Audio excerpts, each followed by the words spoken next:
ವಿದ್ಯುತ್ ಶಾರ್ಟ್ ಸರ್ಕ್ಯೂಟ್ನಿಂದ ಚಪ್ಪಲಿ ಅಂಗಡಿಗೆ ಬೆಂಕಿ ಅವಘಡ. ಉತ್ತರ ಕನ್ನಡ ಜಿಲ್ಲೆಯ ಕುಮಟಾ ಪಟ್ಟಣದಲ್ಲಿ ತಡರಾತ್ರಿ ಭಾರೀ ಅಗ್ನಿ ದುರ್ಘಟನೆ ಸಂಭವಿಸಿದೆ. ಗಿಬ್ ಸರ್ಕಲ್ ಸಮೀಪದಲ್ಲಿರುವ ಖಾದಿಂ ಚಪ್ಪಲಿ ಅಂಗಡಿಯೊಳಗೆ ಸಂಗ್ರಹಿಸಲಾಗಿದ್ದ ಲಕ್ಷಾಂತರ ರೂಪಾಯಿ ಮೌಲ್ಯದ ಚಪ್ಪಲಿ ಹಾಗೂ ಇತರೆ ಸಾಮಗ್ರಿಗಳು ಬೆಂಕಿಗೆ ಆಹುತಿಯಾಗಿವೆ.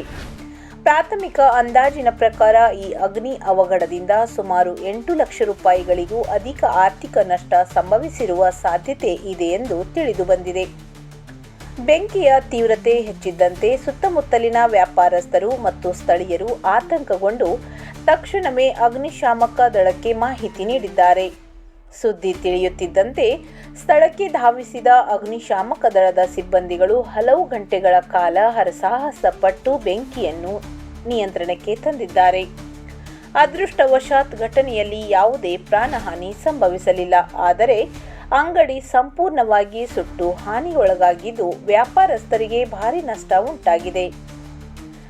ಘಟನಾ ಸ್ಥಳಕ್ಕೆ ಕುಮಟಾ ಪೊಲೀಸರು ಭೇಟಿ ನೀಡಿ ಪರಿಶೀಲನೆ ನಡೆಸಿದ್ದು, ವಿದ್ಯುತ್ ಶಾರ್ಟ್ ಸರ್ಕ್ಯೂಟವೇ ಅಗ್ನಿ ಅವಘಡಕ್ಕೆ ಕಾರಣ ಎಂಬ ಶಂಕೆ ವ್ಯಕ್ತಪಡಿಸಿದ್ದಾರೆ.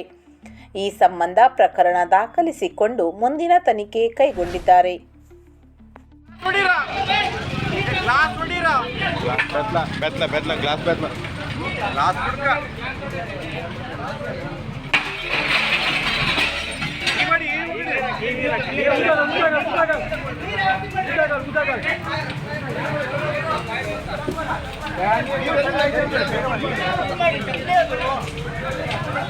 ಅದು ಒಳಗಡೆ